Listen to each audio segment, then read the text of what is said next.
Panchayat வரணும்னே big pass task கொடுக்கறாரா இல்ல எந்த task கொடுத்தாலும் இவங்க பஞ்சாயத்தா மாத்திக்கிறாங்களான்னு தெரியல. எனக்கு மொத்தத்துல அந்த குடும்பம் உருப்படாம போணும், அதான் ஏன் லட்சியம். ஜூஸ் டாஸ்க்ல குவாலிட்டி செக் பண்ற பாரு தர்பீஸ்னால மித்தவங்களுக்குள்ள சண்டை வரும்னு பார்த்தா இவங்க 2 பேருக்குள்ளே சண்டை வந்துருச்சு. சண்டை போடுறீங்க மூஞ்சிங்களா பாரு, நல்ல பாயிண்ட் எடுத்து கொடுத்தேன், உங்களுக்குள்ள ட்விஸ்ட் ஆயிட்டீங்களா. இதுல இந்த தர்பீஸ் கொஞ்ச நாளா தங்கச்சின்னு சொல்லிட்டு இருந்த பாருக்கு லவ் டார்ச்சர் கொடுத்துட்டு இருக்காருல, அதுக்கு கடைசியா இப்ப வியானா கிட்டே செருப்படி வாங்கிட்டாரு. பார்வை கல்யாணம் பண்ணிடுமா பாரு அண்ணா தங்கச்சின்னு கூப்பிட்டு அப்படி பண்றது நல்லா இருக்காதுன்னு. ஏன் தங்கச்சி நீங்க கூப்பிட்டுருக்க கூடாது அப்படி. உனக்கு வெக்கமே இல்லையாடா? சோறு தானே திங்கிற. எரிச்சல் வருது இவனை, நான் கெட்ட வாரத்துல திக்கி போயிடுவேன். சும்மாவே கமர்தீனுக்கும் தர்பீஸ்க்கும் ஆகாது. இதுல இந்த டாஸ்க் வச்சதுதான் வச்சாங்க. 2 பேரும் மாறி மாறி உண்மையை சொல்லி சண்டை போட்டுக்கிறாங்க.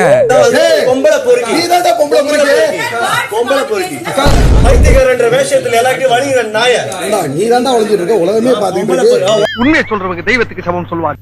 இவங்க 2 பேரும் மாறி மாறி உண்மையை சொல்றாங்க.